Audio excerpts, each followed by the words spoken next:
superpuesta en la del medio, en el primero, y en Sí, el sí, último, entre el primero y el segundo. Ven que hay como sí, unos acá. pequeñísimos piquitos. Esos están superpuestos ahí.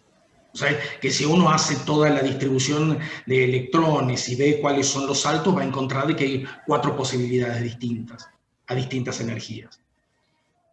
Y bueno, y el tema es que, digamos, se puede calcular delta octaédrico a partir de esa información.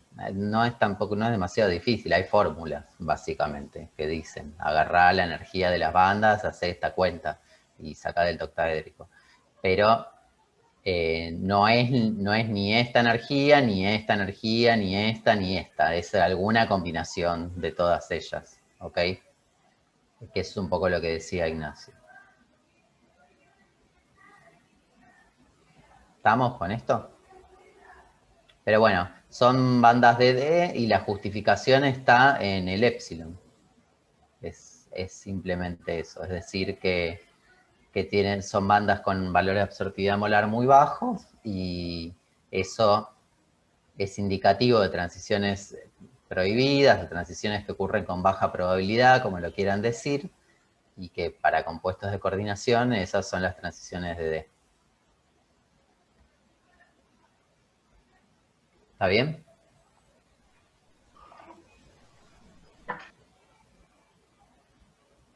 Sí, y la idea sería encontrar qué movimiento de electrones hay en los orbitales D, ¿no? O sea, describir ¿Cómo? cada uno de las transiciones.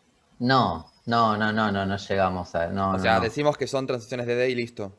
Ajá, exacto. Ah, ok, ok. Sí, sí, no, para hacer una asignación, no te asustes. Para hacer una asignación de estas bandas, no, hay que recurrir a cuántica mucho más dura, a trabajar con cosas de espectroscopía más avanzada que bueno, esto es trillado, pero las van a hacer en FQ, o sea, lo van a hacer posta. Eh, pero acá no es la idea. No. Claro, lo que vos estabas preguntando tendrías que responderlo si el problema te pidiera asigne cada una de las bandas a una transición posible, pero eso obviamente no se les va a pedir. Ok. Sí, no, está muy por fuera de los límites de la materia, así que no se preocupen por eso. Ay, pobre Constanza se asustó. Sí, pero Yo tranca, no pasa nada. tengo muchas ganas de estudiar cualquier cosa que incluya la palabra cuántica. Sí, a ver, no es Hay un Veamos cuánto te tremendamente, dura. no es, claro, no es imposible, tampoco es un cuco, digamos, no hay que tenerle miedo, pero lleva tiempo porque hay que ponerse a hacer cuentas y cosas y acá en esta materia hacemos todo como más cualitativo, así que, y aparte no nos Manu, suma demasiado, o sea, a lo sumo lo que nos sumaría es poder calcular delta octaédrico, qué sé yo, que, que de todas maneras pueden ir a buscarle una fórmula y les va a decir, para un D8 la fórmula es esta, 2 puntos, y lo calculan. Digamos, no es el objetivo acá. Bueno, ¿qué más? Tengo una pequeña pregunta sobre esto de lo de las bandas. Dale. Que una banda aparezca a mayor energía, o sea, menor longitud de onda, Sí. quiere decir que esa transición es como, es de mucha energía. O sea, es así la relación. Sí, o sea, no sé qué es mucho y qué es poco, pero menos longitud de onda es más energía, sí. Okay. No sé dónde estaría el límite entre, digamos, mucho o no mucho, pero la relación es inversa, o sea, No, o sea, es mayor... que, por ejemplo, si yo estoy comparando dos bandas y una sucede Sí, a una mayor longitud de onda que la otra, quiere ajá. decir que esa es de mayor energía, la transición, o sea, la La relación energética es de de, mayor energía, la de la menor de longitud de onda. mayor, sí, correcto. Entre dos bandas, la de menor longitud de onda es la de mayor energía. Sí, Ok, eso está bien. es que gracias. cuando siempre decís mayor o menor, estás haciendo una comparación.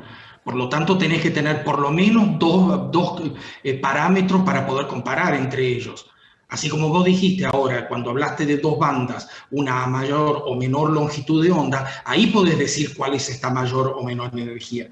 Pero decirlo así en el aire, mayor o menor, sin decir a quién te estás refiriendo, como que no tiene mucho sentido, ¿eh? Cuidado eso cuando expresan muchas veces las ideas, ¿sí? Ustedes cuando dicen mayor o menor, ustedes están comparando por lo menos dos cosas entre sí. Sí, eso es algo que hacen bastante cuando justifican en general, ¿no? Como que, bueno, el solapamiento es mejor, bueno, mejor que qué. Y entonces, o sea, Claro, como que hablan mucho en esos términos y tienen que ser como más concretos, más precisos a la hora de expresar las cosas. Pero bueno. claro, ahí como dice Nico, sería correcto decir que el solapamiento entre tal y tal orbital es mejor que el solapamiento entre tal y tal otro. Claro, por Si uno no ejemplo. dice eso, no está diciendo absolutamente nada, ¿sí? Y eso muchas veces, chicos, en los parciales le baja mucho puntaje, ¿eh? O sea, ustedes cuando lo piensan, ustedes ya lo tienen en la cabeza lo que están bien, lo que están haciendo, lo que están comparando. Pero tienen que tener en cuenta que la persona que lee eso es el que tiene que darse cuenta que ustedes están comparando los parámetros adecuados, ¿sí? Entonces, por una cosa, porque esto es mejor o peor, no dice absolutamente nada. Es lo mismo cuando hacen la comparación entre dos autos, chicos, no sé, seamos honestos. O sea, siempre comparamos, por eso se llama comparación, ¿sí?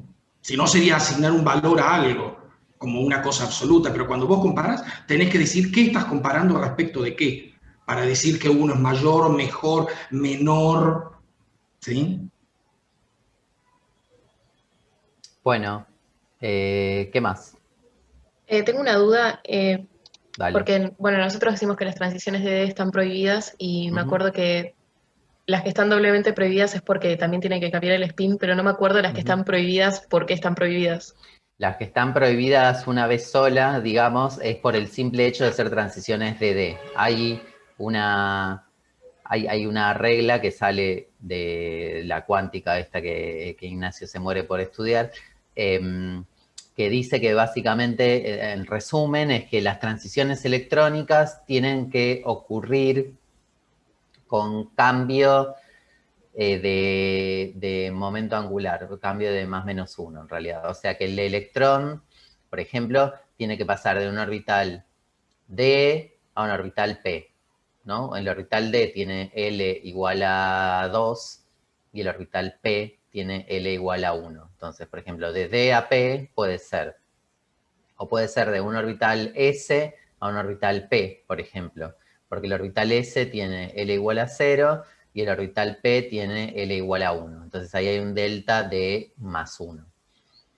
Las transiciones entre dos orbitales del mismo tipo, o sea, de L igual lo que sea a L igual el mismo lo que sea, están prohibidas porque hay un cambio de 0. O sea, el delta L, o sea, el L final menos el L inicial es 0.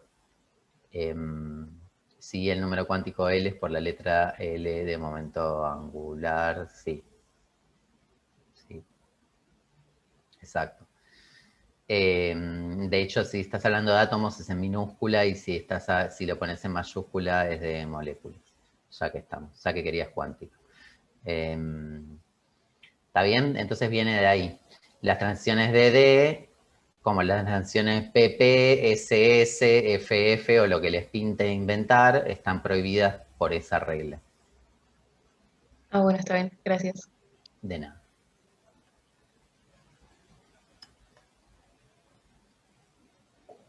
Y la regla de spin es como otra que dice que en una transición electrónica no puede cambiar el estado de spin, digamos. Entonces, las que son DD en complejos que tienen metal en un D5, es el ejemplo clásico, un D5 de alto spin, ¿sí?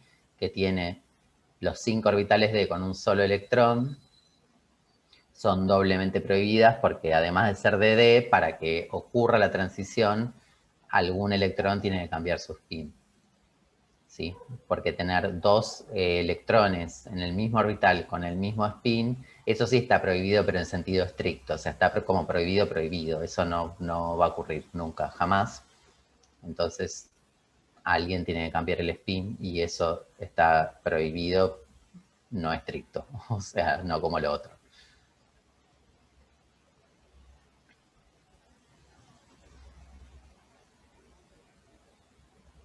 Bueno, ¿qué más?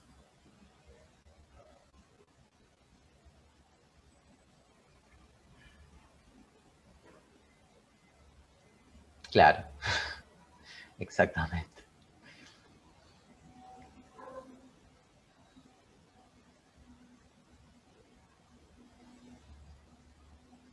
Bueno, ¿algo más? ¿Podemos hacer el punto 4 entre todos? Podemos. El punto 4 te referís al problema 4. Sí. Ok. Sí, podemos. Esperen que lo comparto.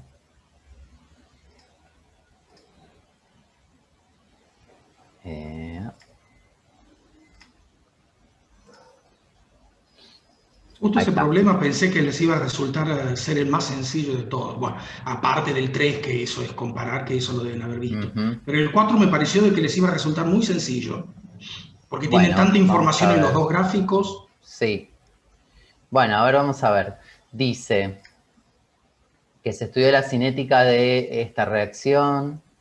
Lo primero que tenemos que hacer es entender qué es lo que está pasando acá. Tenemos un hierro pentiano aquo, ¿sí? Esto es un hierro 2, porque esto es 3 menos. Si habré Y trabajado con esa porquería. sí. Hasta yo hice esa reacción también, Ah, así que. sí, acá, Sí, mira. sí, sí, sí, sí. Era una forma para determinar la pureza del complejo de hierro, de partida, por ejemplo. Ujú, Porque eso tiene un épsilon muy alto. claro, claro. Bueno, fíjense que se intercambia un agua por piridina, ¿sí?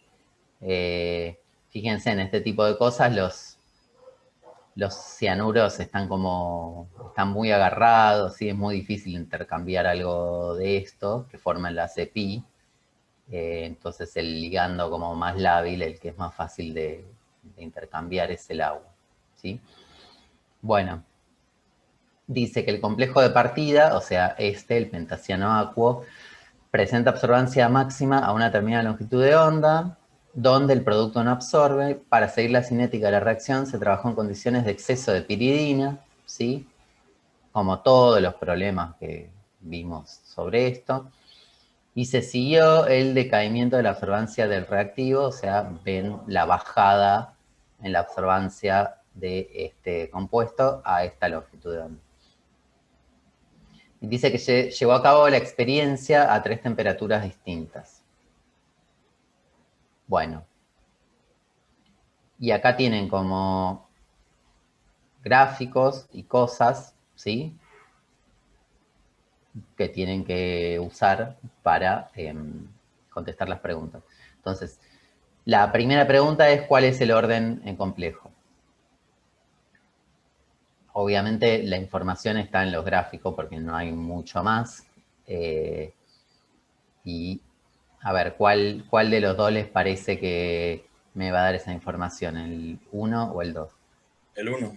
El 1. El 1. A ver, ¿qué dicen?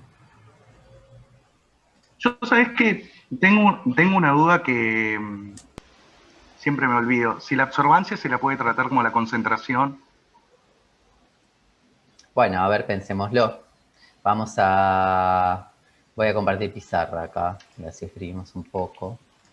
Yo así fue como lo hice, haciendo como una función de absorbancia en función de tiempo, Sí, con la sí, yo ecuación también, yo también linealizada, lo hice con la así. ecuación de orden 1, Claro, y me porque dio como la era recta. proporcional.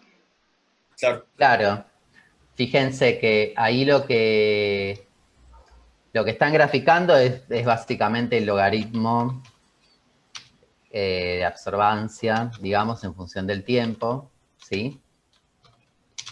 Que si esto fuera como un orden 1, lo pondríamos pensar como que es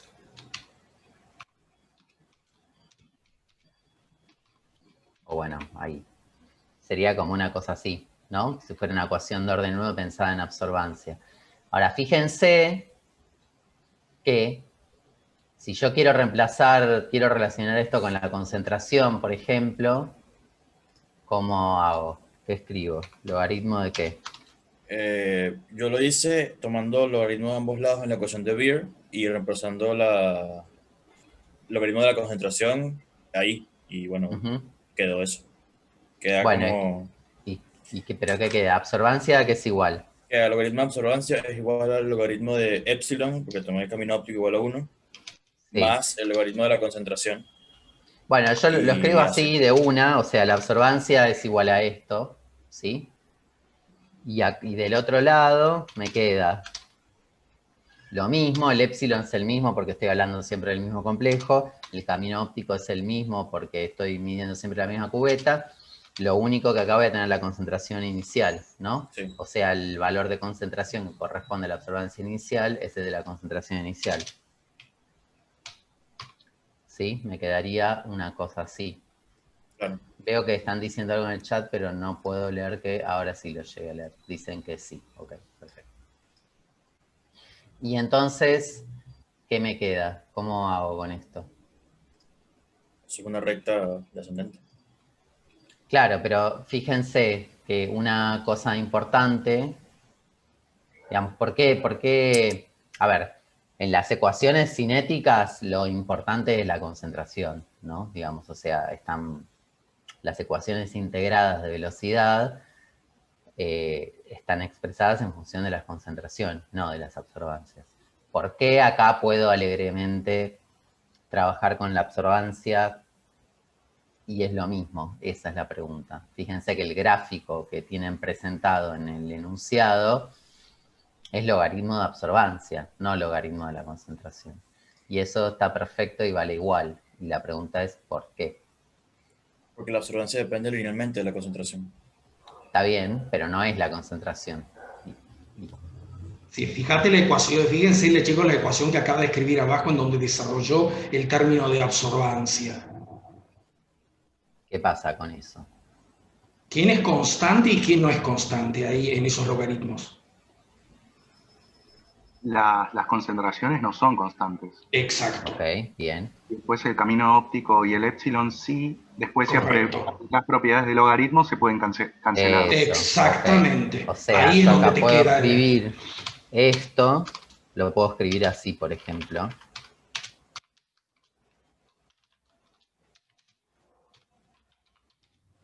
más el logaritmo natural de C.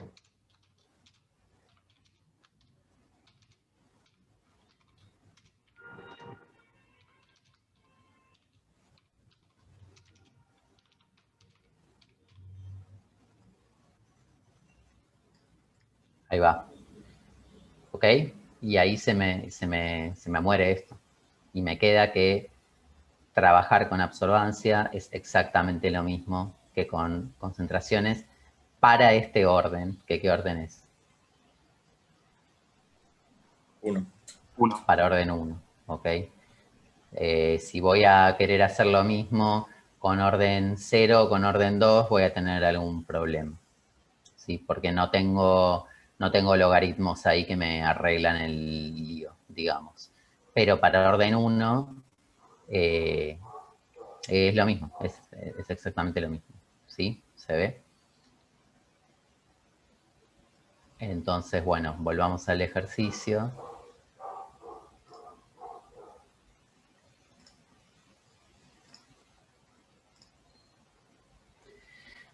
Entonces, ¿cuál es el orden en complejo?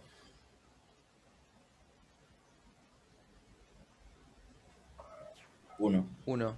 1. Ok, no es súper prolijo, ok, no están graficados todos los órdenes, digamos, no está presentado de la manera más prolija del mundo, pero les muestra el gráfico del logaritmo de la absorbancia en función del tiempo y es lineal, ¿sí? Acá lo que hay que tener claro es que logaritmo de la absorbancia, por lo que dice el enunciado, la absorbancia es debida al reactivo, ¿sí? O sea que, y por lo que desarrollamos recién, graficar logaritmo de absorbancia es exactamente lo mismo que graficar logaritmo de la concentración del producto que absorbe. pues del compuesto que absorbe, o sea, en este caso el reactivo, ¿sí? Bueno, salió mal. La cuestión es que estamos graficando acá, en el fondo, logaritmo de la concentración de esta especie, del pentasiano acuo, ¿sí? Entonces, lo que me está diciendo eso es que es orden 1 en esa especie. ¿Está? Ahora vamos a escribir un poquito más, pero bueno, es orden 1 en complejo. Pregunta, ¿cómo obtendría el valor de la constante de velocidad de la reacción? De la Acá pendiente de la nos recta. vamos con la pendiente de qué recta. De cualquiera de las tres, a tres diferentes temperaturas. Bueno, supongamos que estamos trabajando a alguna temperatura, ¿no? O sea, por ejemplo, a esta, T1. Sí, ¿a qué es igual la pendiente de esa recta?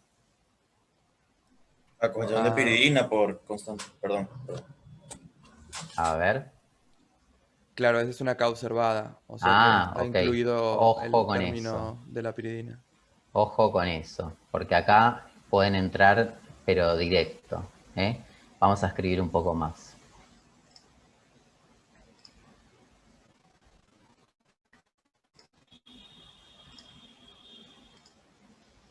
A ver, tenemos la ecuación que la voy a escribir como así.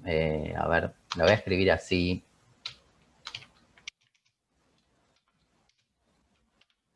De manera muy genérica.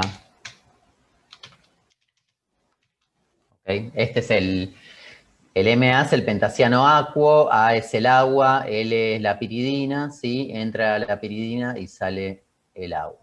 ¿Ok? Entonces, lo que dice el enunciado es que se está trabajando en condiciones de exceso de piridina, ¿sí? Y entonces la ecuación de velocidad es que representa esa situación experimental, ¿cómo la escribo? Como V igual a ¿qué?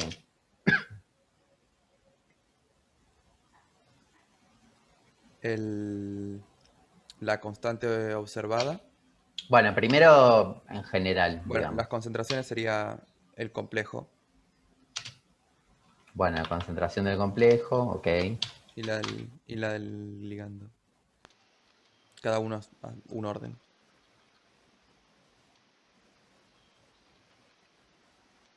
¿Y algo más? Y la K. Ok. Sería esto, ¿sí? Ahora, como estoy en condiciones de exceso de L, esto lo reescribo ¿de qué manera? K observada o K grande por el complejo nomás. ¿Sí? ¿Y esto a qué es igual?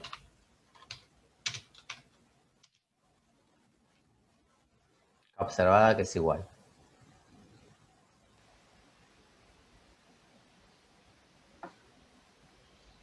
¿A la pendiente? Bueno, pero ok, pero en este desarrollo matemático, digamos, cuando yo escribo, cuando paso de acá a acá, A la concentración de ligando elevado al coeficiente por la K. ok, a esto.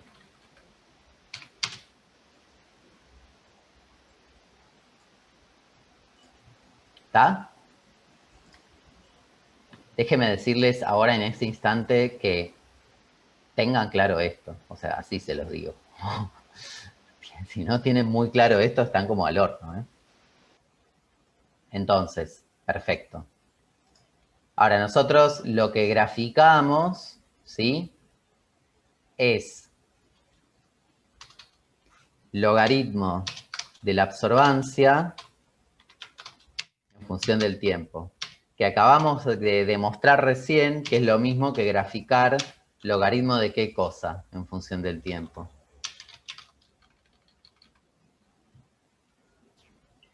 Concentración. ¿De qué? Ay, no me acuerdo el compuesto. Bueno, no importa, acá en este esquema, o sea, ¿quién sería?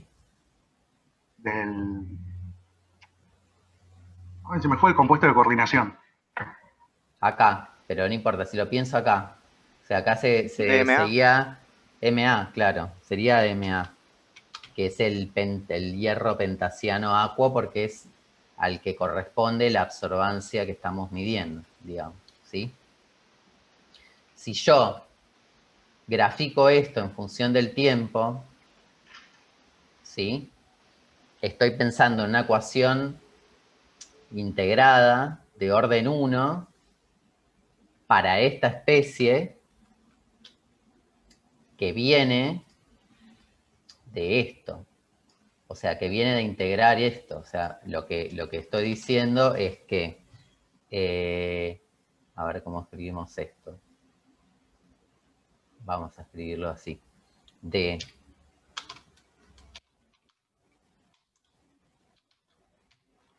esto, que es la velocidad, bueno, con un menos, no importa, ¿sí?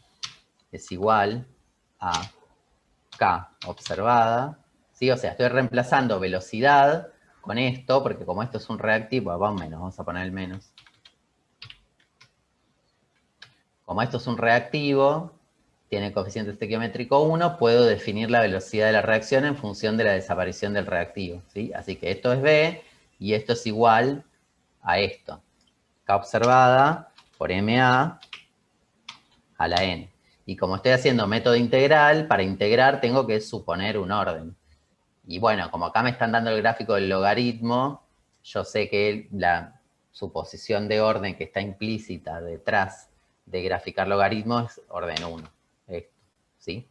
Entonces, de integrar esto, es que sale la ecuación que ya conocen, que es logaritmo de A igual logaritmo de A0, ¿sí? Menos K observada por T, porque K observada no sale de la nada. K observada sale de que lo que integré es esto, ¿sí? O sea que la constante para mi situación experimental y para el análisis de datos que estoy haciendo es K observada, pero eso no es que se lo tienen que acordar de memoria. Si entienden de dónde sale, sale naturalmente. O sea, el tema es que tienen que entender de dónde sale. Sale de integrar esto. Y entonces lo que estoy graficando es esto, logaritmo de A en función de T, ¿sí? Y la pendiente, entonces, es K observada, ¿sí? Que es esto. ¿Está bien? Es súper importante esto. ¿Se acuerdan cuando les decíamos repasen cinética, repasen cinética, repasen cinética? Bueno, no hay nada de complejos en todo lo que acabo de hacer. Nada. Absolutamente nada. MA podría ser, no sé, cualquier cosa. Del bloque P o cualquier cosa. No hay nada de química de coordinación acá. ¿Está bien? Entonces, volviendo a la pregunta les decía, ¿cómo obtendría el valor de la constante de velocidad de la reacción? El valor de la constante de velocidad de la reacción es K. No es K observada, es K. ¿Cómo lo obtendrían? La pendiente entonces sería menos A por la K que queremos por la concentración inicial de piridina a la M. Claro, o sea, esto. La pendiente es esto, sí, con un signo menos, ok. Y- El A ya está, vale 1. Desde el momento en que yo definí la estequiometría y escribí la velocidad así, el A me lo puedo olvidar porque ya estoy poniendo que es igual a 1. Así que la pendiente es menos esto. Ok. ¿Cómo saco M? Ya que sé el orden del complejo, puedo, no sé, mantener una constante para sacar el orden del ligando. Y después, bueno, eh, puedo sacar K dividiendo velocidades o haciendo un poco de álgebra. No No sé si me podría entendí. ser Cuidado con eso, ¿eh? ¿Cuántas incógnitas tengo? 2. Tengo 2 incógnitas, no puedo sacar Ujú. nada. Y un orden. Claro. O sea, Exacto. de estos datos yo saco un valor dependiente, o sea, un valor de K observada, ¿sí? La concentración de ligando la sé, ok, correcto, la sé y además la considero constante porque estoy en exceso de ligando de piridina, que es el ligando entrante, entonces este número no varía, todo bien, pero tengo dos incógnitas, K y M. Y M. No podría ser, Hay que hacer otro repi- experimento. Hay que hacer otro experimento, repitiendo claro, el Claro. experimento con correcto. distintas piridinas, distintos valores de concentración de piridina. Correcto. Lo que Exacto. necesito es varios valores de K observada correspondientes a varios valores de ligando entrante, o sea, piridina. ¿Sí? Y dicho sea de paso, lo mínimo que hay que hacer es tres valores. Porque si Sí. yo hago dos me definen cualquier recta, ¿sí? Pero en Entonces, definitiva, mínimo tengo que tener tres valores ahí. repito ese experimento Exacto. varias veces, hago logaritmo de absorbancia versus t para cada experimento, de cada uno de esos en los que voy variando la concentración de piridina, saco un valor de K observada, ¿sí? Del ajuste este, o sea, de este ajuste lineal del que hablábamos antes, voy a sacar K observada 1 para la concentración de piridina 1, K observada 2 para la concentración de piridina 2, y así. Y ahora, ¿qué tratamiento de datos hago? Acá Antonio dice gráfica de K observado versus piridina, la pendiente de esa recta es K. No, cuidado, no es tan Ojo, directo. Ojo, ojo, porque ustedes tienen, ojo. esto no es K por M, M es el exponente. ¿Qué hago yo que si tengo un Claro. exponente? A ver, Alguien había podrías preguntado esto hacerlo... también en el Perdón. Discord, algo parecido, Sí, perdón. ok. Pero eso No, está sería bien, está bien. válido solamente para un valor de M. O Exacto. sea, si M es Sí, 1, justo les va a dar eso. Pero solo si M es 1, si no, no te sirve. ¿Entienden? Claro. ¿Qué Me hago? preguntaron exactamente lo mismo, por eso hago el ¿Qué comentario. hago en cualquier situación en la cual tengo un logaritmo? Un o exponente. O no, un sea, un exponente. exponente, ¿qué hago? Lo bajo a las piñas metiéndole un logaritmo. Si hay un exponente, lo bajo con un logaritmo. Siempre. ¿Sí? ¿Cómo?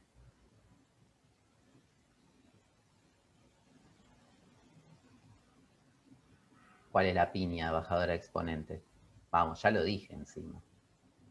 ¿Qué tengo que O hacer? sea, hay que aplicar logaritmo de los dos lados Logaritmo de la de K igualdad. observada. Logaritmo de K observada, ¿sí? ¿A qué es igual?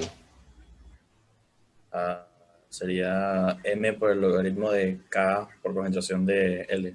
Ok, perfecto. M por, vamos a ponerlo así, logaritmo de K por, ¿qué L. más? Por L. ¿Sí? Ok. ¿Y cómo puedo...?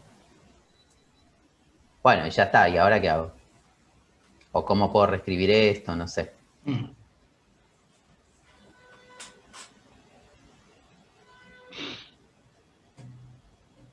Cri, cri. ¿Qué es lo que tengo que graficar? O sea, ¿qué datos tengo? ¿Qué voy a querer graficar? ¿K sé Concentración. cuánto vale? No. No. Y entonces, Podemos graficar la concentración de L. Ahora, el logaritmo de la K observada en función a acá hay algo la mal concentración de escrito. L. No ¿Qué escribí mal sería, acá? Sí, el exponente está solamente en L, digamos, o sea, Ok, esa propiedad se usaría bien. solamente si el exponente está Ujú. con K y L a la vez. Gracias. Sí, sí. Gracias por leer. Sí. Gracias por leer lo que escribo. El exponente está sobre L, no sobre KL, ¿ok? Entonces, ¿cómo bajo esto? Sería el logaritmo de K más M logaritmo de ligando. Sí. Exacto.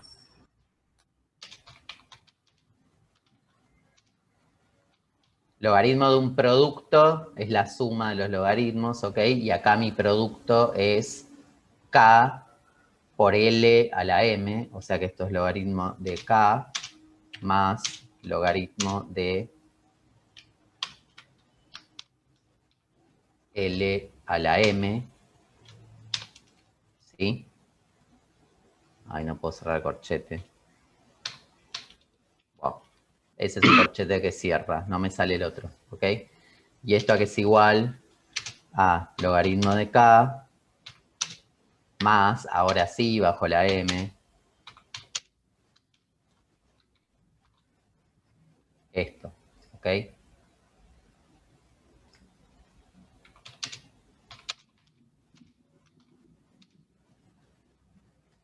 Entonces, ¿qué grafico?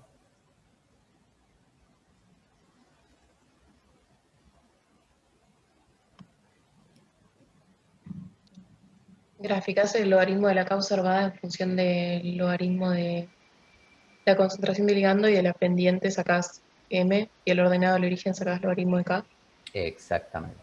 Exacto, y esa es la forma experimental de obtenerlo. Ahí es donde, chicos, ustedes se pueden asegurar qué orden tiene en cada uno de los en cada uno de los activos, ¿sí? Recuerden que siempre los órdenes se obtienen de manera experimental, ¿sí? No son coeficientes estequiométricos, que a veces coinciden es otra cosa, pero no necesariamente debe ser así. Entonces, fíjense que con un solo experimento lo único que pueden determinar es el orden en complejo, que es la especie que están midiendo en concreto, ¿sí? La especie que están siguiendo. Sería más prolijo graficar para todos los órdenes, bueno, qué sé yo, lo de siempre. Ahora, si quieren saber más cosas, o sea, cuánto vale la constante o cuánto vale el orden en ligando entrante, lo que sea, tienen que hacer más experimentos. No hay otra, ¿sí? Y bueno, el tratamiento es este. ¿Está bien? Chicos, una consulta les quería hacer. Ustedes ahí pueden medir, ustedes saben que una cinética la pueden medir tanto por decaimiento de los reactivos o por formación de productos. En este caso, ¿qué es lo que están viendo? ¿Decaimiento de reactivo o formación de producto? Decaimiento de reactivo. ¿Por qué? Porque estamos usando una longitud de onda que absorbe el reactivo, entonces cuanto menos reactivo tenga, menos va a absorber. Claro, Ok, porque lo exactamente. hice enunciado, pero matemáticamente creo que vinco a eso. No, no, cuidado, cuidado que el enunciado no lo dice, ¿eh? No, sí, el enunciado decía... Ah, perdón, dice decaimiento de sí, absorbancia de sí. reactivo, perfecto. Dice que el Bueno, pero si a mí no complejo me de hubiera dicho partida eso, presenta... si a mí no me hubiera dicho eso, ¿cómo me doy cuenta? O sea, yo no pongo se siguió el decaimiento de la absorbancia de reactivo. Yo simplemente le muestro las gráficas de abajo. ¿Cómo se dan cuenta si yo estoy viendo que está decayendo el reactivo o formándose el producto?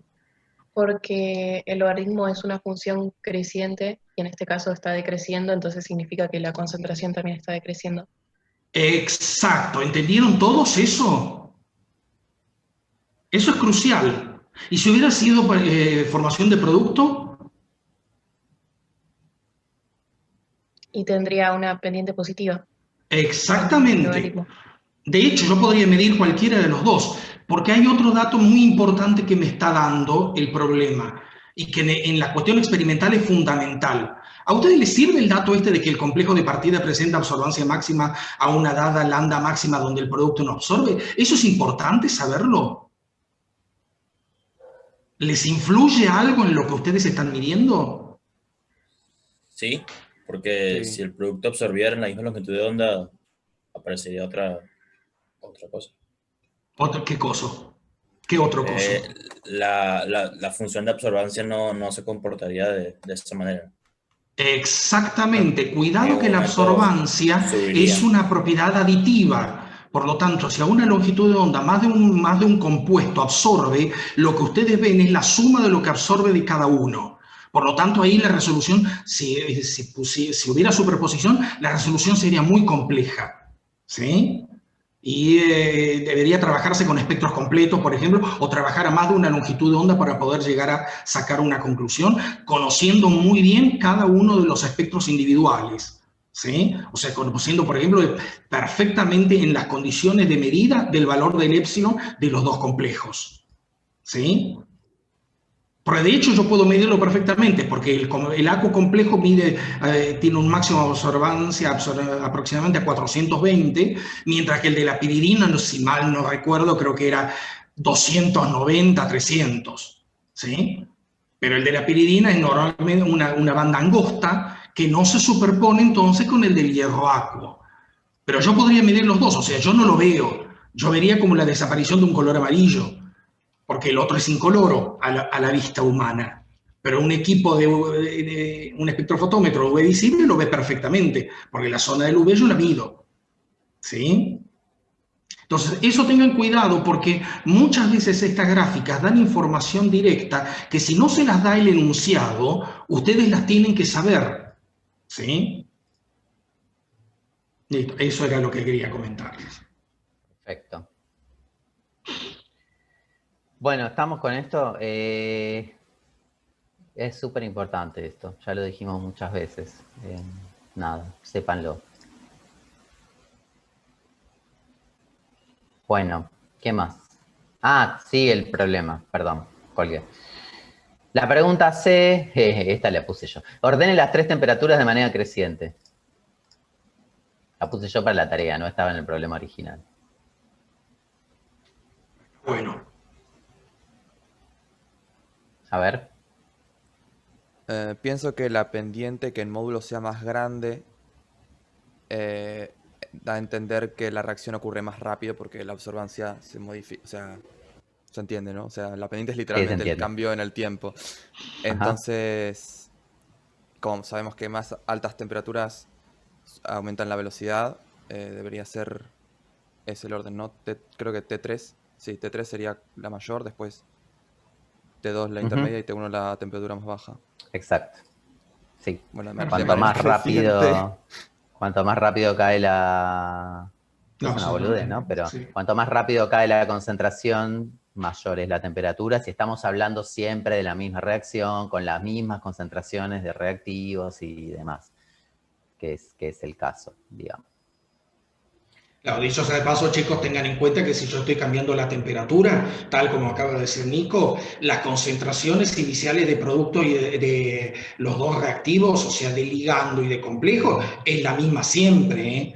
pH es el mismo, todo lo mismo. No pueden cambiar ninguna condición ahí, porque si no, obviamente ya están haciendo, están cambiando más de un parámetro al mismo tiempo y eso es un desastre. Exactamente.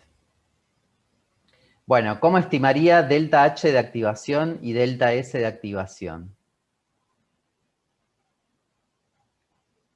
¿Qué les parece?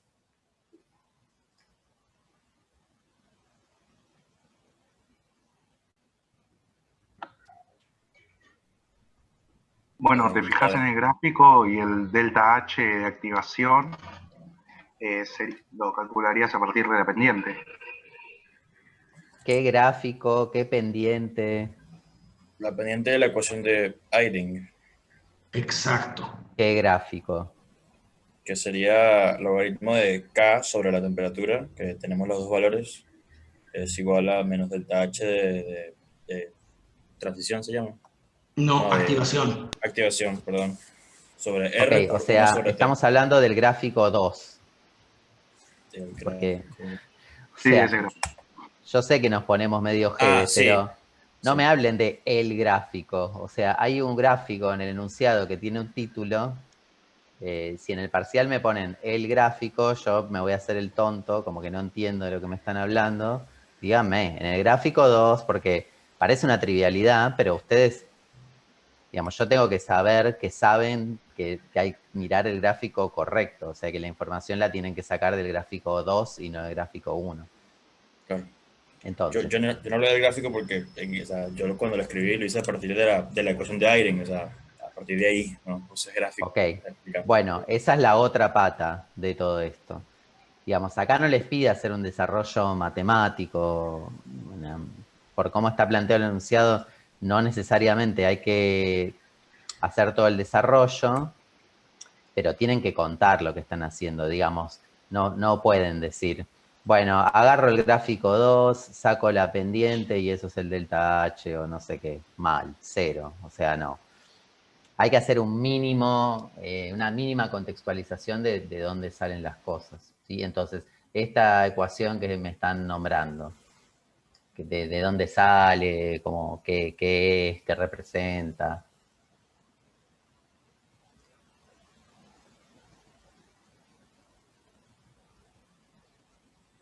Es la ecuación que está graficada en el gráfico 2, correcto, que es el logaritmo de K sobre T. ¿Qué es K ahí?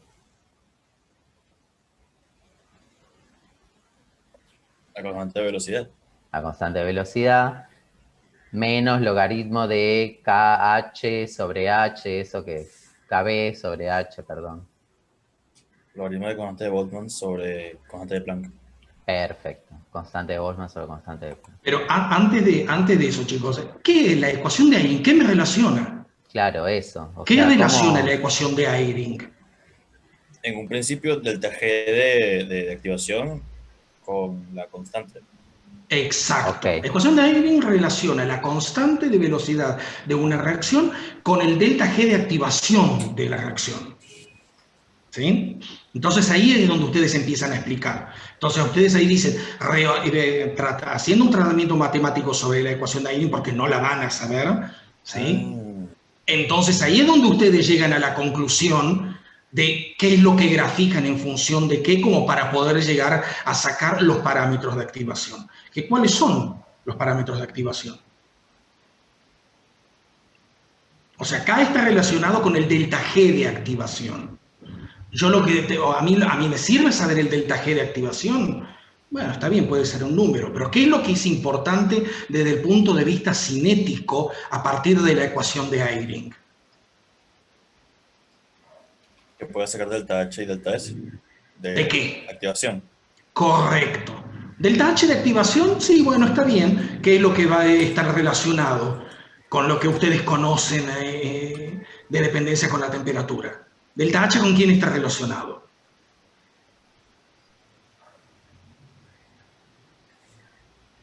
Que ya lo vimos.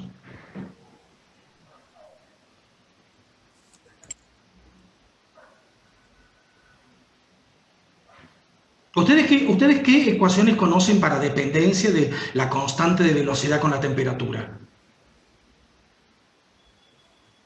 La La de ecuación de Arrhenius. La de Arrhenius. La de Arrhenius Con energía de activación. y la ecuación de Eyring. Exactamente, el delta H de activación está relacionado con la energía de activación.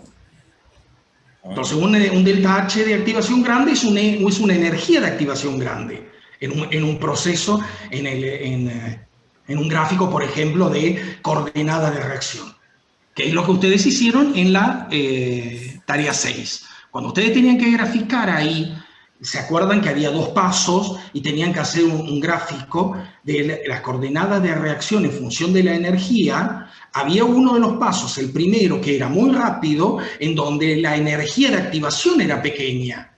Y en el segundo paso la energía de activación era mucho más alta. Y eso estaba relacionado con el que primero era rápido, el segundo es lento, y eso está relacionado con el delta H. Una energía de activación baja es un delta H de activación bajo, un valor alto es un valor alto para la energía de activación. ¿Y qué otro parámetro es importante ahí? O sea, saqué el delta H, eso me relaciona más o menos cuál va a ser un paso más rápido, más lento. ¿Y el delta S para qué me sirve? ¿Es importante? Mecanismos. Exactamente, eso es lo importante que tiene la determinación del delta S de activación. Me determina qué tipo de mecanismo es el que ocurre, ¿sí? Para, por ejemplo, en este caso, una sustitución de ligando. Y básicamente, ¿cómo son esos mecanismos?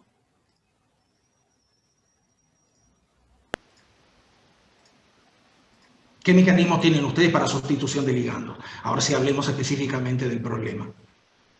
Porque estamos hablando de complejos. Disociativos, intercambios disociativos y asociativos. Exactamente, esos son los 4 tipos. ¿Sí? Y entonces, ¿cómo son los valores del delta S de activación en cada caso? A los disociativos, positivo. En el disociativo es positivo. ¿Por qué? Porque estás teniendo un aumento de especies en solución.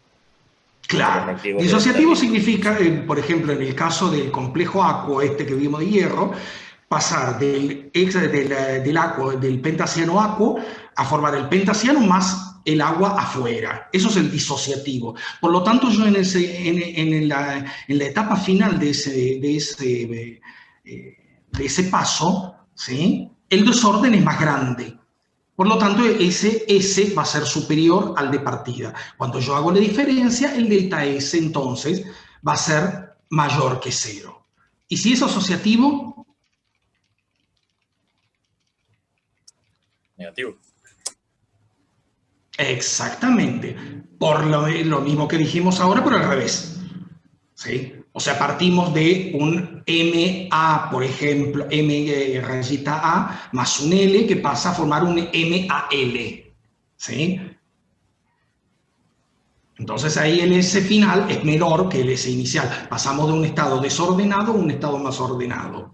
Entonces el delta S es negativo. ¿Sí? ¿Y qué pasa con los de intercambio? Que pueden ser, como bien dijiste, de asociativos o disociativos. Igual. ¿Qué cosa? El delta S para el asociativo es negativo también y para el disociativo es positivo. ¿Y ¿No? cómo puedo distinguir de si es un asociativo, disociativo, perdón, si es asociativo puro, disociativo puro o es uno de intercambio? ¿Cómo me doy cuenta de eso? El disociativo lo puedo distinguir del resto por la ecuación de velocidad, pero no puedo distinguir realmente entre un intercambio disociativo o uno puramente asociativo, disociativo, perdón, porque podría pasar un intercambio disociativo seguido por otro de intercambio disociativo y queda la misma ley de velocidad que el intercambio disociativo. Igual en el intercambio Sí, pero disociativo estamos hablando podríamos... de cuestiones experimentales, chicos. En cuestiones experimentales, ¿cómo me doy cuenta? O sea, yo voy a hacer este experimento, voy a medir la constante a varias temperaturas, voy a aplicar la ecuación de Eyring, ¿sí? Haciendo el gráfico que les muestra acá en el gráfico 2, y a partir de eso tengo que determinar cuál de las tres posibilidades tengo. O sea, primero distinguir si es asociativo, si es disociativo o si es de intercambio. ¿Cómo me doy cuenta cuál es cuál? Ya dijimos, disociativo, si el delta S es... El delta S de activación, como dijimos que tiene que ser, para un disociativo, Positivo. positivo. Para un asociativo, dijimos negativo. Y para un intercambio puede ser tanto positivo como negativo, pero ¿cómo me doy cuenta cuál es cuál?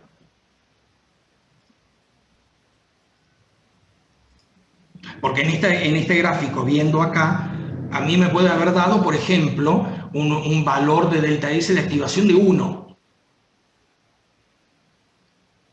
¿Eso qué me dice? ¿De que es disociativo o es de intercambio disociativo?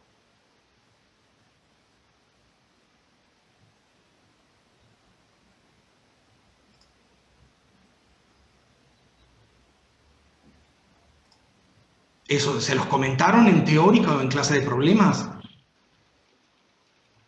Me acuerdo cómo distinguir un intercambio disociativo de disociativo puro porque si podías encontrar el estado de transición y ahí como que te podías descartar el disociativo, pero no podías asegurar que era disociativo puro. Está bien, pero vos ahí estás diciendo de que tenés que ver el estado de transición. Claro. O sea, eso es si vos podés detectarlo con alguna medida instrumental. Eyring obviamente eso no lo tenía porque esto lo hizo a principios del siglo XIX. Ni hoy siquiera podemos tener técnicas para poder determinar cualquier intercambio, cualquier especie de intercambio. O sea, yo hago el experimento y Podríamos saco hacer una curva de números. saturación y ver si al tener un exceso de ligando... Podés hacerlo, pero eso tiene un pequeño inconveniente. Que el problema es que vos, cuando querés hacer una curva de saturación, en una de esas no tenés la posibilidad, por ejemplo, de llegar con una concentración de ligando que llegue a la saturación en las medidas que haces. ¿Por qué? Porque el ligando es poco soluble en el solvente en el que trabajás. Ahí ya no podés. Entonces, vos siempre vas a tener que sube la velocidad y nunca llegás a que tenés una meseta, no llega nunca a una saturación. Es cierto lo que dijiste, pero ahí hay que tener en cuenta otras cuestiones experimentales. ¿No les hablaron de magnitudes de valores de delta S de activación? ¿No les dijeron nada en teórica? ¿No les dijeron nada en problema?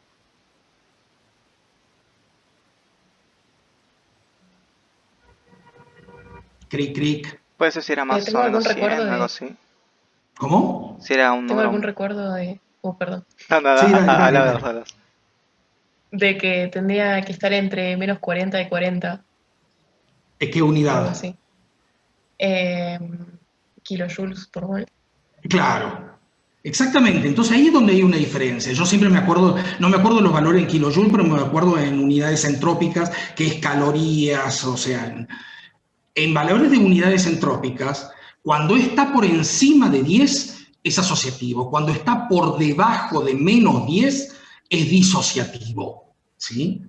Y si estoy entre medio, entonces puedo hablar de un intercambio disociativo, de un intercambio asociativo, ¿sí? Si es que tengo valores positivos o negativos. Eso es una cuestión más o menos de convención, ¿sí? Pero sé que si el valor, tanto en unidades entrópicas como en los valores de kilojoules, porque eso va a depender, chicos, depende de en qué unidades pongan la constante de Boltzmann, la constante de Planck, ¿sí? Ahí es donde sale la R, ahí es donde sale esa diferencia de valores, ¿sí? Entonces, si te da Entonces ahí es donde entre, ustedes pueden, ¿sí? perdón, si te da entre menos 10 y 10, ¿cómo puedes hacer para saber qué tipo de intercambio es? ¿Se puede saber? Es muy difícil. Primero, una de las cosas, miren ustedes lo que es la ecuación de Eyring. La ecuación de Eyring es una ecuación que ustedes ven, están haciendo un logaritmo de K sobre T menos de K de constante de Boltzmann sobre H en función de 1 sobre T. Ustedes no hicieron nunca un experimento de este, ¿sí? Pero experimentalmente ustedes están muy alejados de del eje de las Y. ¿Sí? Entonces, eso quiere decir que al estar ustedes muy alejados y como ustedes lo que tienen que sacar es el valor del delta S, que de dónde sale, sale de la ordenada al origen. Si ustedes no tienen unos datos muy, pero muy buenos, cuando hagan la extrapolación hacia el origen, se les puede ir a cualquier lado. Por eso entonces es que cuando yo sé que tengo más 10 o más 40, me puedo asegurar dentro del error experimental que voy a tener en la situación del disociativo. Y si voy a menos 10 o menos 40, puedo tener uno de tipo asociativo, ¿sí? Pero tengo que tener datos muy buenos. En los de intercambio es muy difícil. Tengo que hacer muchos experimentos, tengo que tener mucho cuidado, ¿sí? Como para que ahí si me da un valor de 1 o 2 en esa bruta extrapolación que yo tengo que hacer, ¿sí? Ese dato sea correcto. ¿Sí? O sea, tengo que tener datos experimentales extremadamente confiables. Si los datos no son confiables, y me quedo un poco en la duda. Pero obviamente, hoy en día uno puede hacer ese tipo de cosas, ¿sí? Hasta uno, si tiene la suerte, puede también medir volúmenes de activación, pero eso ya significa tener equipos en donde uno tiene que aplicar presiones de 1000, 1500 atmósferas, que por supuesto los existen, se mide eso, y eso es otra cosa que también va de la misma manera que la entropía de activación, ¿sí? Entonces uno puede medir ahí el delta V de activación, que es un dato experimental directo. Y entonces ahí uno puede decir si es un intercambio disociativo o un intercambio asociativo. Pero bueno, poca gente tiene esos equipos en el mundo. Pero si uno lo tiene que hacer experimental, uno tiene que tener datos muy buenos. Siempre tiene que tener datos muy buenos. Pero nunca se olviden, matemáticamente las extrapolaciones tienen errores muy grandes si los datos no son casi perfectos. Y como les digo, ustedes están tan alejados del eje de las Y que la extrapolación, un pequeñísimo cambio de pendiente, hace que sobre las IES se vayan para arriba, para abajo, cualquier cantidad de unidades. ¿Sí? ¿Les queda un poco más claro?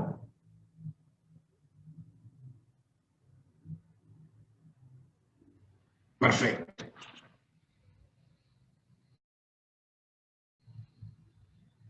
Bueno, entonces, si ahí dice de que el mecanismo de la reacción es disociativo, le pregunta cuál de los casos descritos en el gráfico A, B o C podría corresponder a la reacción estudiada.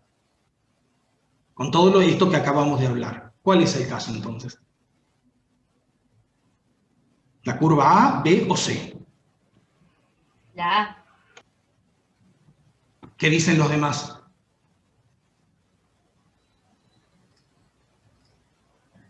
También. ¿Están todos de acuerdo con eso? Ahí están comentando A. Ahí están poniendo A. Exactamente. Es la A. Pero obviamente, siempre y cuando, chicos, los datos de ustedes sean buenos y sean confiables. Acá hay que trabajar muy bien. En la pendiente, ustedes pueden tener variaciones del delta H de activación de más o menos 2, 3% y no les afecta en lo más mínimo. Hasta más o menos 5, 10% no les va a representar nada. Pero un cambio de pendiente de 10% en datos experimentales que están muy alejados del origen, puede ser cualquier cosa. ¿Eso lo ven?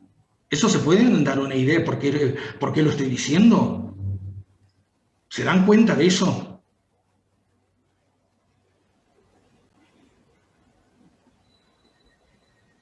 Ahí dicen que sí.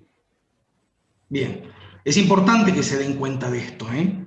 Porque este concepto de extrapolación lo van a usar en toda la carrera.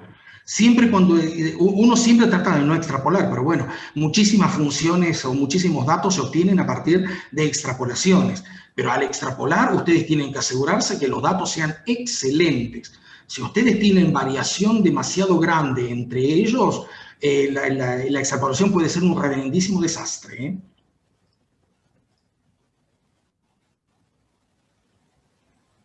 A ver, Antonio dice, en la ecuación para extrapolar al ordenado el origen, T tiene que tender a infinito. No entiendo eso. No, T nunca va a tender a infinito. T es la temperatura. Vos vas a poder medir entre 25 grados y 40 grados nada más, por ejemplo. No, él dice que en el gráfico de Arrhenius, como para extrapolar la ordenada al origen, como es 1 sobre t, estás como suponiendo que t tiende a infinito, entonces es como todavía más dudoso sacarlo así. Supongo que es eso lo que dice.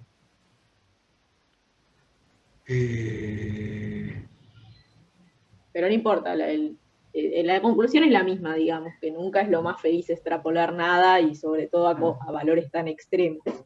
Sí, sí, sí, sí. Bueno, ¿estamos con esto? ¿Tienen alguna duda más de esto? Sí, una pregunta. Si en este caso me preguntaran por la curva B, yo lo único que podría decir es de intercambio, ¿no? Porque no tengo ningún otro tipo de evidencia para decir qué tipo de intercambio es.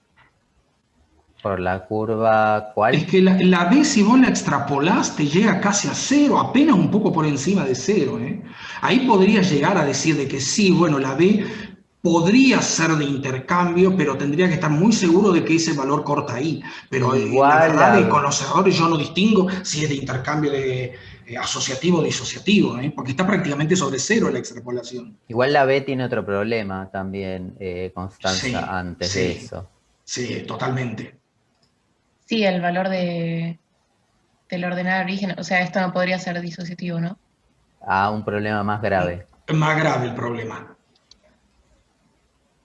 Digamos de que ese dato es confiable, pero tiene otro problema más grave. ¿Qué diferencia hay entre la A y la C por un lado y la B Sí. por el otro? Que La la B pendiente, tiene- ¿qué sí, la pasa con pendiente. la pendiente? Es negativa en la B. En la B es positiva. Es Ah, sí, me positiva. confundí, es Entonces eso positiva. quiere decir que el delta H de activación, Sí, ¿cómo el es? delta H. Tendría que ser, sí, positivo. Acuérdense la ecuación. Fíjense, si no se acuerdan la ecuación de Eyring, fíjensela. Yo no me la acuerdo, pero la googleo en 2 Negativo, segundos. tiene un menos. La ecuación te dice, Ah, sí, bueno, estoy es viendo, ese sí, tenía un término menos. I igual a menos delta H de activación sobre R, todo eso multiplicado por 1 sobre T. Entonces la pendiente es menos es delta H sobre R, pero tiene un menos adelante. Tiene un menos adelante. Exacto. O sea que Entonces, si la vos tenés curva un que... menos adelante y vos tenés una pendiente positiva, qué es lo que pasa con el delta H de activación? Claro, me estaría diciendo que el delta H tendría que ser negativo y esto no puede Exacto. pasar. No puede pasar. Es decir, es lo mismo que decir que tenés una energía de activación negativo en Claro. Arrhenius. No, eso no puede ser jamás. Así que la curva B queda descartada desde el vamos, digamos. O sea, por argumentos así como más fuertes, que es que no puede haber una energía de activación negativa. Además, eso Eso. implicaría que el estado de transición es un mínimo, ¿no? De alguna manera. No sé, pero me parece más fácil apelar a que la energía de activación no puede ser negativa. No entiendo bien lo que estás diciendo. Como Y lo que está diciendo es que el intermediario queda más bajo que los reactivos y productos. Lo ok. cual yo nunca vi un mecanismo de ese Sí. tipo. Sí, pero sí, está bien. Igual va más allá, o sea, energía de activación, porque vos podrías tener el intermediario más abajo de reactivos y productos con energía de activación 0, por ejemplo, que Sí. simplemente tipo se cae, pero energía de activación negativa como que no, ¿cómo lo representás? O sea, no es representable en un gráfico una energía de activación negativa. Así que bueno, nada, eso. Bueno, ¿qué más?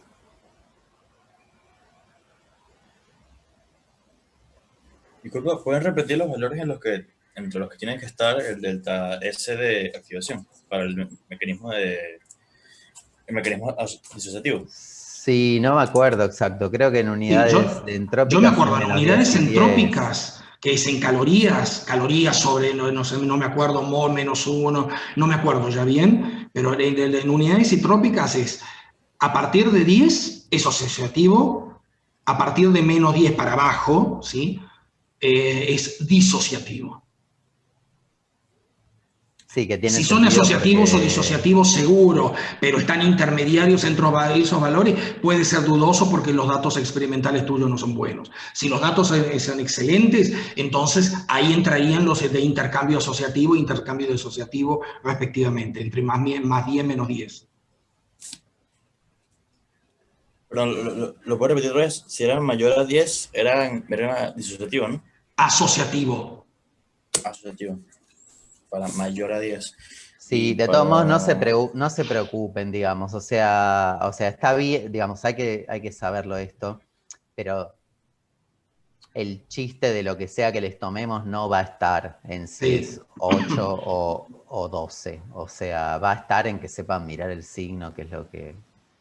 Y que sepan justificar el signo, ¿ok? O sea, no pueden decir, bueno, el delta S de activación es negativo, entonces es asociativo. O sea, lo tienen que mostrar por qué, de qué manera un mecanismo asociativo o de carácter asociativo está vinculado con un delta S de activación negativo. O ya no sé ni si lo estoy diciendo al revés, no sé, me perdí, pero digamos, lo tienen que justificar cualitativamente, o sea, como quieran, con los dedos, escribiendo, dibujando, lo que sea, pero lo tienen que justificar. De la misma manera que no pueden decir, sí, bueno, este ligando genera mayor delta porque está más avanzado en la serie espectroquímica. Bueno, sí. Es como decir, sí, llueve porque está cayendo agua del cielo, digamos. Ya lo tienen que justificar, ¿está bien? Perdón, pero no dijimos antes que era el A, el de carácter disociativo, y que Ya no me era, acuerdo. respondimos ahí en el chat y Sí, estaba bien, pero tiene mayor sí. a 10. Y porque puede tener a partir de Claro. 10. Tiene que ser mayor a O sea, 10 puede en tener, módulo, ¿ok? claro, el Sea módulo. asociativo o disociativo. Mayor a 10 en módulo. O sea, de 10 para arriba o de menos 10 para abajo. No, ok. Exacto. Y lo intermediario pueden ser intermediarios asociativos o disociativos, si son positivos o negativos. Pero bueno, eso, como que sepan, o sea, es importante la discusión que tuvimos recién en términos generales de tener criterio de cuándo darle bola a los números, de los ajustes, o sea, eso es súper importante, que con la ordenada al origen hay que tener muy buenos datos, o sea, todo eso es importante, es muy importante, de hecho. Ahora el foco en el parcial, si está este tema, como les decía, va a estar en lo cualitativo. O sea, no les vamos a poner un delta S de activación de 8,79 a ver qué hacen. O sea, no vamos a hacer eso, ¿ok? Si es positivo, va a que es positivo. Y si es negativo, va a que sí es negativo, ¿ok? Pero ahí es fundamental, chicos, que puedan justificar adecuadamente. Así como yo les comenté, bueno, pasamos de un sistema más ordenado a uno más desordenado, por lo tanto la entropía final es mayor que la entropía inicial, entonces el delta S de activación va a ser positivo. Pero eso es una justificación adecuada, ¿sí? Porque en definitiva, ¿por qué es mayor o menor? Porque es mayor o menor orden o desorden, chicos, ¿sí? Entropía relaciona con el desorden. Bueno, ¿qué más?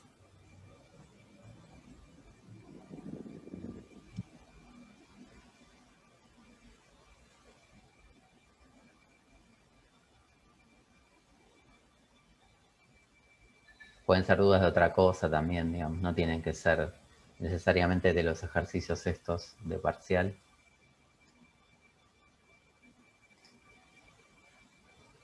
¿Hicieron el 3? A mí me gustaría ver cómo es que justifican las comparaciones del problema 3, porque estoy seguro, pero seguro de que hacen cagada. Pero seguro, ¿eh? Me Yo no juego me el puse a sueldo. escribirlo y me parece que eso Contaste es que un les error, tenés pero eso. lo pensé. ¿Cómo? Que yo no me puse a escribirlo, lo cual me parece que es un error, pero Sí. lo pensé.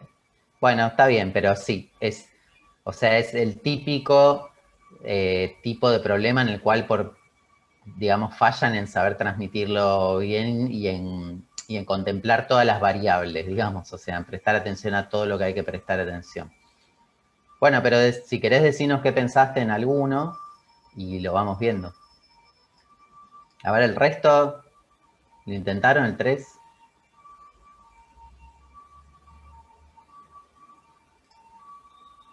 Bueno, dale, Constanza, vos, a ver, contanos algo del 3, de lo que Bueno, por pensaste. ejemplo, una cosa que quería preguntar es que, viste que en las tablas de la materia hay una tabla periódica y esa tabla periódica muestra los radios atómicos, pero no se ven casi nada. Y quería saber si ese es un dato que podríamos tener para el parcial, porque en otras tablas no están. O si lo hacemos, pensamos los radios de forma más cualitativa. Pensalo de forma más cualitativa. O sea, los metales de transición, digamos, la variación en el radio es como bastante suave. O sea, en realidad lo que más te va a modular el radio es la carga. Como que Claro. un +3 va a ser más chico que un +2 y eso. Está bien, el resto es bastante sutil la variación y hay algunas oscilaciones medio raras, así que es sobre todo mirar la carga. Bueno, entonces, por ejemplo, en el uno lo que pensé fue que como tengo manganeso 2 más y hierro 3 más, Ujú. el hierro tiene mayor carga, entonces tiene mayor relación carga sobre radio, entonces va a estar unido más fuertemente a las aguas porque es un catión más polarizante, entonces Ujú. el intercambio va a ser más difícil y más lento. Ok, eso está bien, Considerando también, está incompleto en el sentido de que estás asumiendo cosas que no estás explicitando y hay alguna cosa que no estás mirando que habría que mirar también. Pero está bien encaminado, o sea, lo que dijiste está bien. Ahora, ¿puedo agregarle algo que creo que le falta? por favor. Que hay que aclarar que tiene la misma configuración electrónica. Ok, bien, ¿por qué? O sea, ambos son de ¿cuánto? 5, de 5. Los dos son de 5, sí, de alto spin, además. Sí, y el efecto de estabilización de... ay, no me acuerdo cómo se llamaba. La energía de activación de por campo cristalino. Eso, va a ser la misma para ambos. Y no va a tener efecto. O sea que la diferencia de velocidad de intercambio va a venir dada solamente por la fuerza del enlace. Perfecto. Y falta una cosa más decir.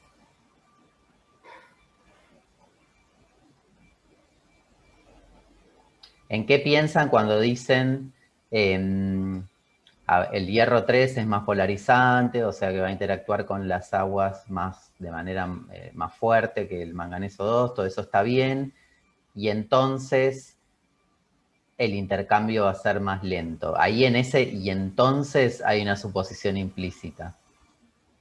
¿La Que teoría no, que estamos usando? Porque estamos mirando todo como cargas puntuales. no, bueno, eso está bien. Está bien, no, pero no hace falta eso porque lo hacemos siempre. Pero está bien, sí. Pero hay algo más mecanístico. Yo podría empezar la frase exactamente de la misma manera y llegar a la conclusión opuesta. Podría decir, como el hierro 3 es un catión más polarizante, entonces atrae a las aguas de manera más eficiente que el manganeso 2 y entonces el intercambio es más rápido. Estamos suponiendo Porque que el estamos mecanismo es de pensando, intercambio disociativo, ¿puede ser? sí, o de carácter, no sé si de De intercambio o no carácter intercambio, disociativo. pero es de carácter disociativo. O sea, Sí. estamos pensando en que lo que determina que el intercambio es el paso, digamos, de sacar el agua que está puesta, ¿sí? O sea, como que eso es lo lento o lo que, no me gusta decir determinante, pero lo que determina ya fue la velocidad, ¿sí? O sea, que estamos pensando como si fueran mecanismos disociativos. Eso puede decirlo el enunciado o no, puede saberse o no, en este caso no lo dice, pero hay que explicitarlo, porque si estoy pensando en un asociativo, es la conclusión exactamente opuesta, o sea, literal. Cuanto más polarizante sea, más fuerte va a agarrar al agua que entra y entonces va a intercambiar más rápido, ¿sí? De Suelen hecho, que el ser, mismo enunciado dice que expliciten bien las suposiciones que realizan. Ya cuando leen eso, piensen que claro, alguna suposición van a tener que explicitar. si le dice eso y no están aclarando que suponen nada, inventen alguna suposición, porque seguro que les está faltando algo. O sea, claro. Entonces, eso sería una suposición. ¿Sí? Tengo que asumir algo respecto del mecanismo porque sé que la manera en la que voy a pensar o que voy a hacer el análisis depende, claro, depende del mecanismo que me ponga a mirar. En general es razonable pensar en disociativo, pero no, digamos, porque los intercambios de agua con metales de la primera serie de transición, está bien pensar que son disociativos porque son más chicos los metales de la primera serie de transición y acomodar 7 aguas puede costarles más, pero no, digamos, no necesariamente es la verdad absoluta eso, pero para hacer un análisis hay que partir de alguna base, o sea, hay que suponer algo. Después lo otro que agregó Ignacio, que se le había escapado a Constanza y que es importante, eso no es una suposición, es parte de lo que hay que mirar, ¿sí? Constanza basó su análisis en mirar la densidad de carga y la magnitud de la interacción con las moléculas de agua, y eso está bien, y en este caso estaba bien, de hecho, pero está bien justamente porque el otro factor que hay que mirar, que es la energía de activación por campo cristalino, no, en este caso no hace nada, ¿sí? Si se fijan, son los dos lábiles y además no solo son los dos lábiles, sino que tienen exactamente la misma configuración electrónica. Son los dos de 5 de alto spin. Entonces, si son los dos de 5 de alto spin, o lo que fueran, pero si son los dos de la misma configuración electrónica, van a tener la misma energía de activación por campo cristalino. ¿Ok? Bueno, a ver, vanadio 2 y cromo 3. Aparte, disclaimer, ya se los digo, estos 4 casos están cuidadosamente seleccionados. Así que vamos a verlos los 4. Bueno, en este caso Vanadio, también tengo la misma configuración electrónica, ok, entonces, bueno, tampoco me va a afectar esa energía de estabilización. Y bueno, ahora sí puedo mirar carga sobre radio y, bueno, el mismo argumento. Em, ok, el cromo va a ser más polarizante. bien. ¿Qué configuración electrónica tenemos en este caso? De 3. Son de 3, ¿no? Tanto vanadio 2 como cromo 3 son de 3, ¿estamos bien? Todos con eso. Los de 3 son una configuración que intercambia rápido en general o lento.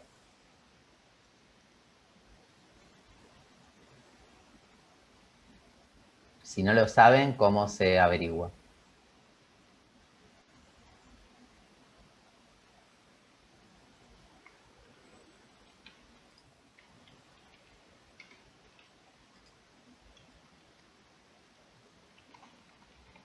Mientras piensan, yo voy a ir a buscar algo en la teórica de Leo que quiero que veamos. En el chat están diciendo cosas. Ok, bueno, alguien que prenda el Hablen. micrófono y que hable, sí. No voy a leer más el chat, basta.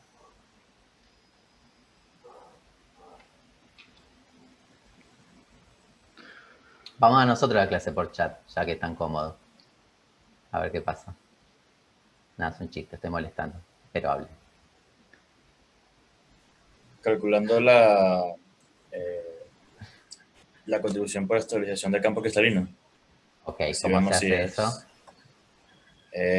calculando la energía de estabilización de un campo cristalino para una pirámide cuadrada, para un D3, en la geometría de una pirámide de base cuadrada, haciendo lo mismo para una geometría octaédrica y restándolos. Perfecto. ¿Por qué elegís una pirámide de base cuadrada? Porque en el mecanismo que estamos suponiendo que está pasando, que es el disociativo, estamos suponiendo que estamos alejando infinitamente cada vez más, bueno, infinitamente sí, el ligando de abajo del octaedro y queda la pirámide de base cuadrada.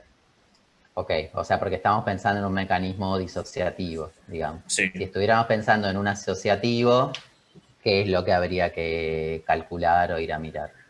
Una pirámide de base pentagonal. Claro, una bipirámide de base pentagonal. Exacto, Perfecto. sí. Eso. Esa misma. ¿Saben todos hacer eso?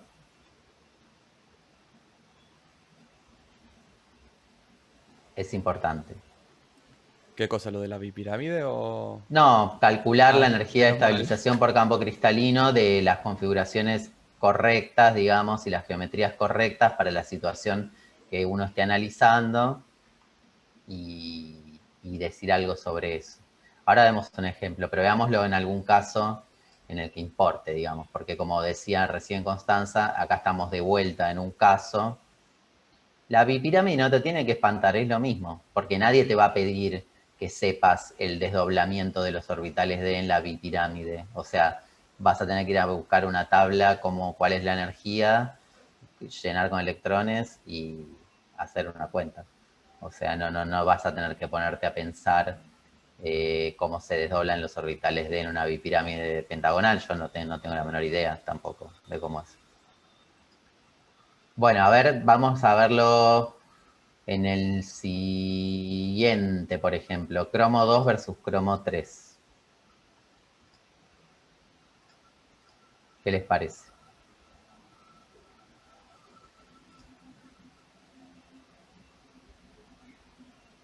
El cromo 2 es un D4 y el cromo 3 un D3. Ok, ahora la configuración electrónica es distinta, ¿sí? Y Sí. también es distinto a la carga radio, digamos, pero además hay una configuración electrónica distinta. Bueno, ¿y qué pasa acá? A ver, Ahora las contribuciones por campo cristalino son distintas. bueno, Son distintas. vamos a calcularlas. Hagamos eso, ¿sí? Pero lo hacemos de manera colaborativa. O sea, lo hacemos si les interesa hacerlo, lo hacemos de manera colaborativa. Si no, yo solo no lo voy a hacer. Si me dicen que lo saben hacer, confío. Y bueno. ¿Lo hacemos o no? Hagámoslo, porfa. Ok, bien, perfecto. Entonces, vamos a compartir pantalla. Como yo no voy a estar pudiendo compartir pantalla y mirando las tablas al mismo tiempo, voy a necesitar que me dicten. Entonces, vamos a comparar que teníamos cromo 2 y cromo 3. Sí. Sí. Ok, perfecto. Que esto es como comparar un D4 de alto spin, ¿no? Versus un D3. El